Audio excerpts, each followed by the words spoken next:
God knows us to be set in the midst of many dangers by reason of what we are. We cannot stand by ourselves.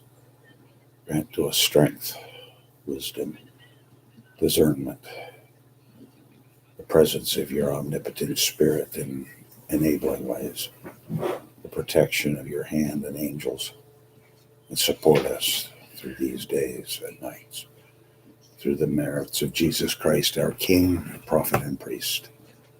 Amen. Well, we're on page 55 of volume 1 of the 4 volume set on church history of England by Canon Dixon.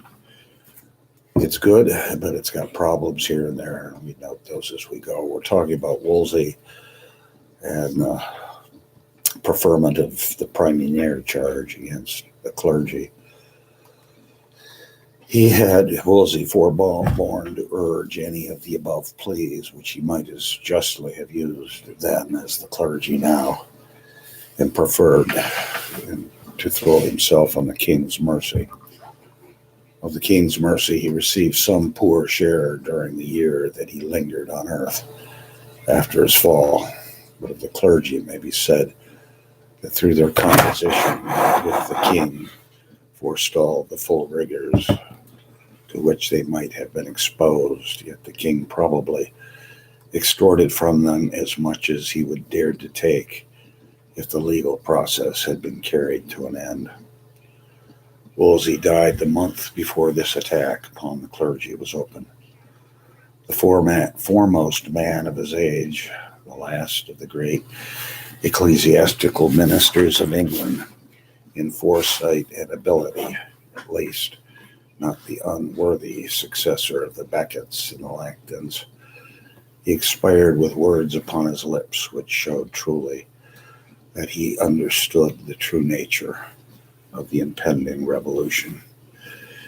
It is the fault of an age of progress to believe itself unlike every previous age.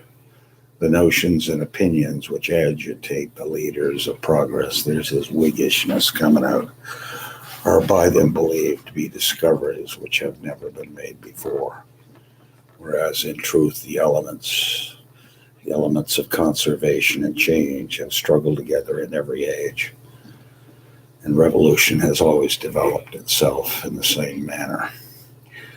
In listening to the dying words of Wolsey, we may perceive the same forces at work, organized in the same manner in the 16th century, which are seen at all times of revolution, which may be now seen.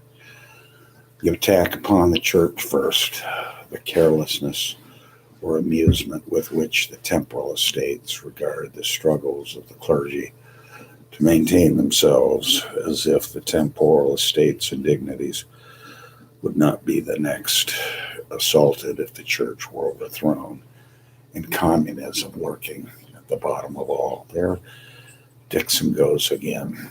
The struggle now actually commencing between the king and the clergy, which ended in the victory for the former, consisted of 2 great parts or actions, rapidly succeeding one another, in which the spiritual jurisdiction was destroyed. Overstatement. The first was the Praemunire, which led the kings to the new king's title of supreme head of the church. The second was the supplication of the commons of the year following, which brought about a formal submission of the clergy.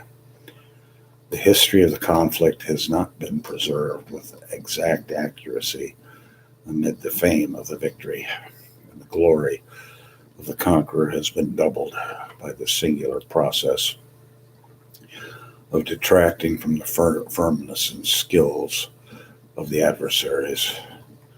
But strict inquiry will teach us in great part to reverse the popular representations, and it will make it apparent the resistance of the defeated party was by no means inglorious, that the triumph of the victor,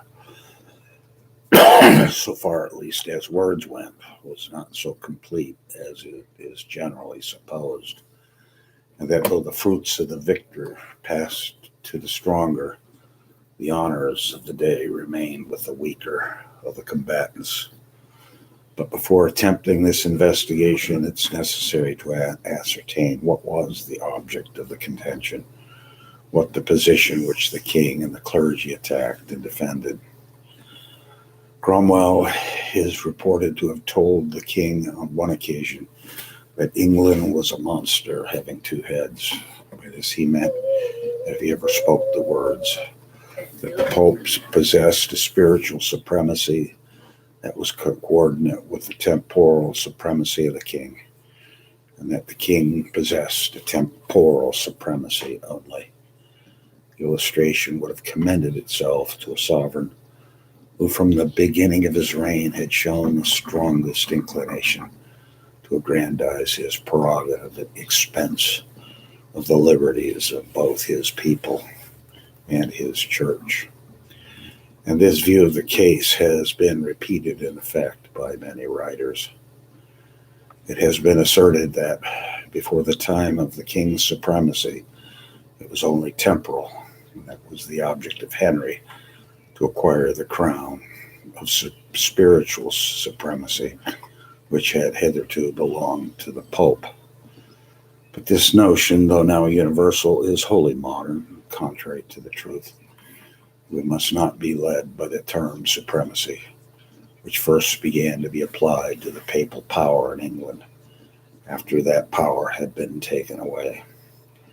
It was not applied to the papal power so long as it existed, while on the other hand it was always applied to the kingly power and properly expressed the nature of the same. What the Pope possessed in England was spiritual jurisdiction. He was the head of the spiritual jurisdiction of the realm by the king's consent, because he was the spiritual father of Christendom. But this jurisdiction was neither in word nor deed a supremacy rivaling that of the sovereign.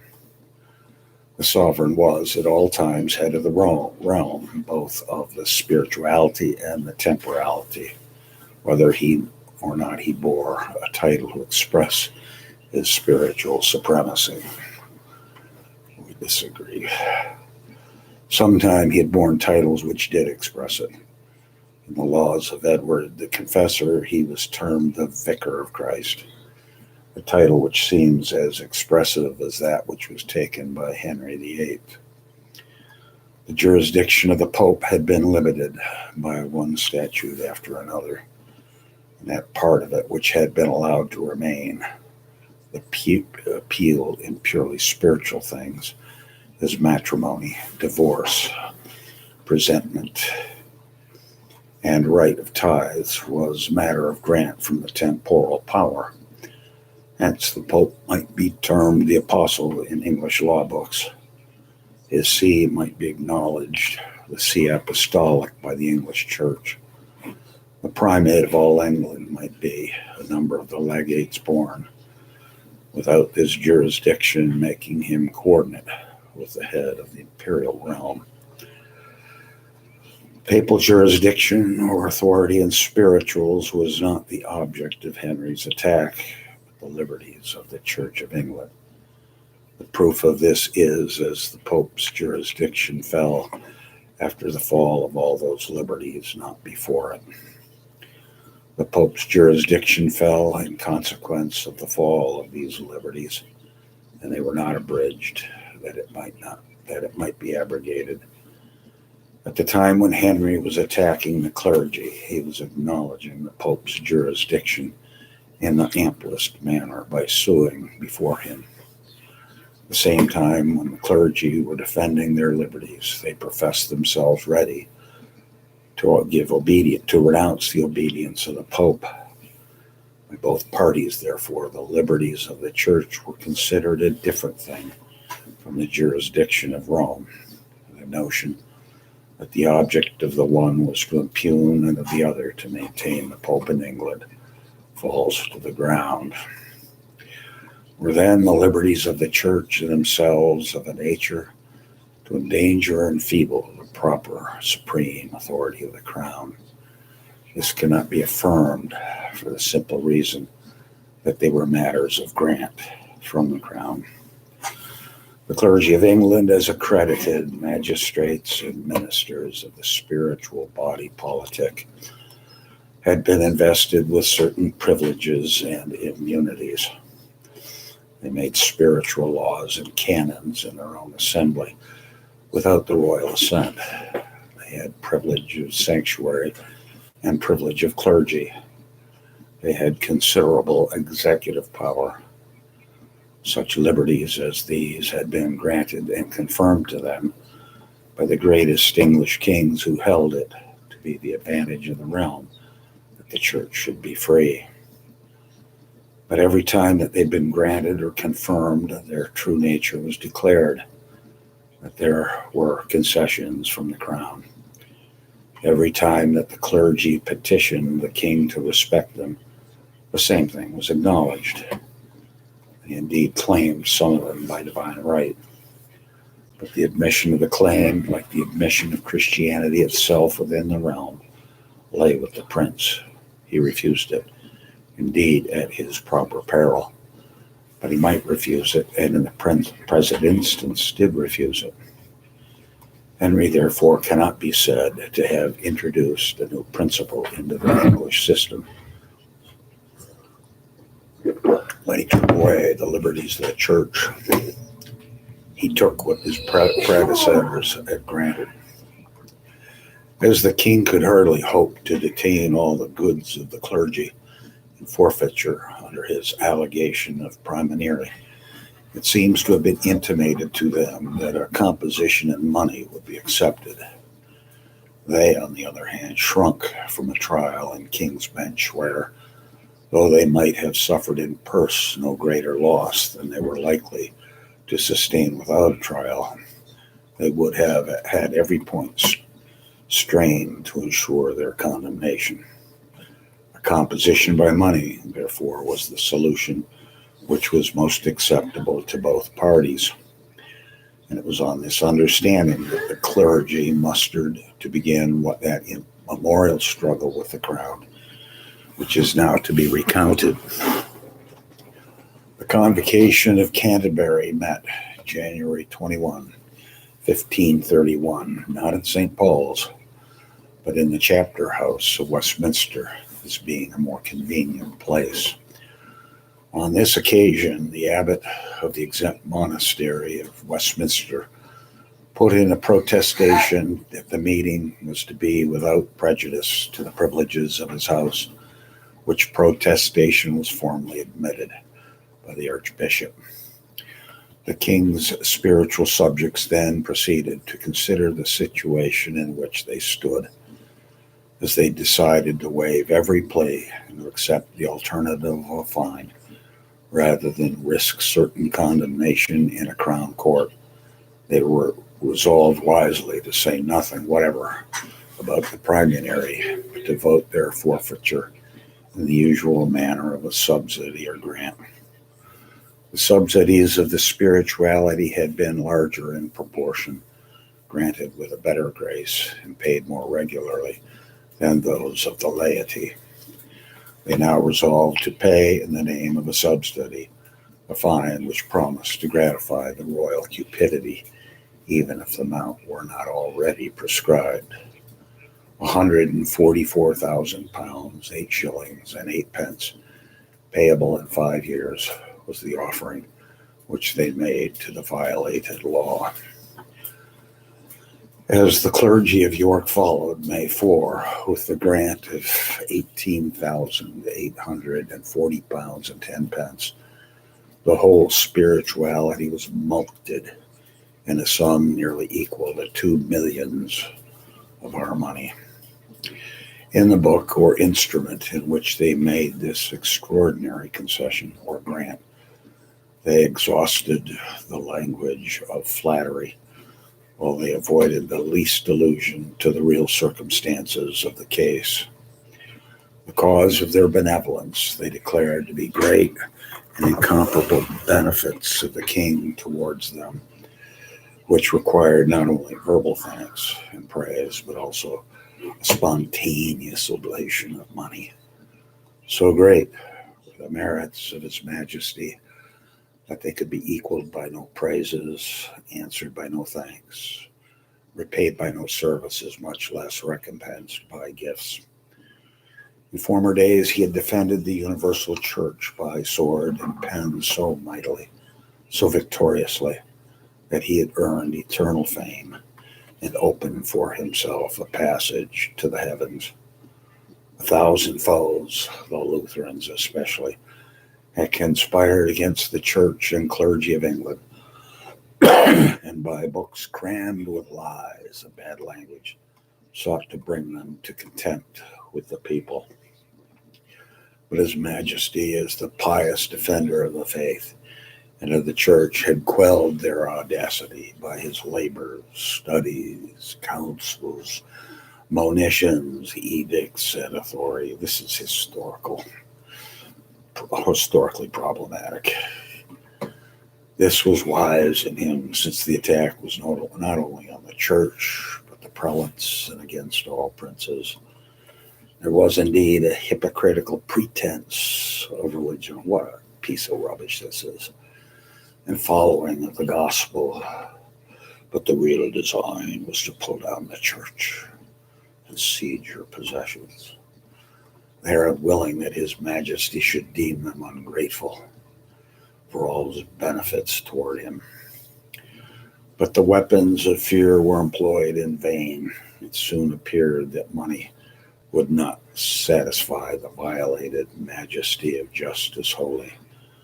The clergy had sent off their book or instrument of grant when, February 7, 1531, several judges and members of the Privy Council consented themselves in the chapter house. They brought back the book with certain articles or clauses added to it before the offered subsidy would be accepted. These emendations were 5 in number. Their tenor is famous in history. The first required the king to be styled the only protector and supreme head of the church and clergy of England. Now this is, 1531, if we have our dates right. And so the breakup with Rome is imminent. And as Gardner indicated, the Pope himself was going to be a sure thing. If the Pope didn't get his act together on Henry's desire for the nullity. The second was a sort of corollary of this, that the cure of souls was committed to His Majesty. The third limited the duty of the king as defender of the church to the maintenance of those only of her privileges and liberties which derogated not from his regal power and the laws of his kingdom. The fourth brought in the condition which the clergy had wished to evade and extended the king's general pardon to them as offenders against the statutes of Praemunire. The fifth seemed merely to provide that laymen into whose hands the goods of the church should come pending the payment of the subsidy should bear their share of the burden. The judges and counselors came back again the next day, and the debate began. The last article was taken first, and this passed without difficulty. When it came to the fourth, concerning the pardon, the judges and counselors said they had no commission to conclude upon that before the bishops and clergy had concluded upon the first 3 concerning the supremacy of the king. The clergy, who had granted away their money without difficulty, hesitated to acknowledge this supremacy in the new terms proposed. This is the mind of the clergy, which seems inconceivable to the writers of English history. They were the official guardians of the church. They knew the church to be passing through a great crisis, and it seemed to them that if there were any necessity now to make a formal acknowledgement of the royal supremacy, it should be made in more moderate terms. It owned, however, even by their avowed enemies, that it was to their credit, whether they were right or wrong, that their resistance began upon points touching their position, not their purses. For 3 sessions they held debate with the king's counselors to obtain some modification of the first article. At length the king sent the father of his mistress, now Viscount Rochester, to them with power to add the words next to God, post Deum, to supreme head, and refused further conference on the matter. The debate was nevertheless renewed among the clergy, and at last, February 11, the Archbishop proposed the article in these terms: "We acknowledge His Majesty to be the singular protector, only and supreme Lord, and so far as the law of Christ allows, supreme head of the English Church and clergy." The amendment was received in silence. "Whoever is silent seems to consent," said the Archbishop, to which someone replied, "Then are we all silent." Thereupon the article was subscribed to by both houses, and with this the king was content. The clergy were not less successful in obtaining modifications of the remaining articles. The second of these, in the form of which it was first propounded to them, declared the cure of souls to be committed to the king. This unaccustomed phrase was altered to the cure of souls of the people committed to the king. The third article, which spoke of the king defending the privileges and liberties of the church, which were not derogatory to the regale and the kingdom, might mean much or nothing, and yet seemed meant to have opened questions which would certainly have been decided against the church. It was entirely expunged, and an expression of confidence inserted, instead, that the defender of the faith would manifest his wonted zeal against all who attacked the church. The fourth article, touching the general pardon, was so modified as to exclude all mention of the previous session of Parliament in which the general pardon had been granted. This was important because when the general pardon had been granted, all offenders whatsoever against the statutes of Praemunire had been expressly accepted. If therefore the clergy were now pardoned, the laity still remained under the exception. But the original draft of the article had been cunningly framed to imply that the general pardon had been extended already to the lay subjects, the clergy only being reserved under the penalty, which was the opposite of the truth. By the amendment by which they carried, the pardon only extended to them. The victory which the southern clergy may have considered, and I think maybe we will call it here, glory be to the Father, to the Son, and to the Holy Ghost, as it was in the beginning, is now, and ever shall be, world without end. Amen. Godspeed. Like and subscribe.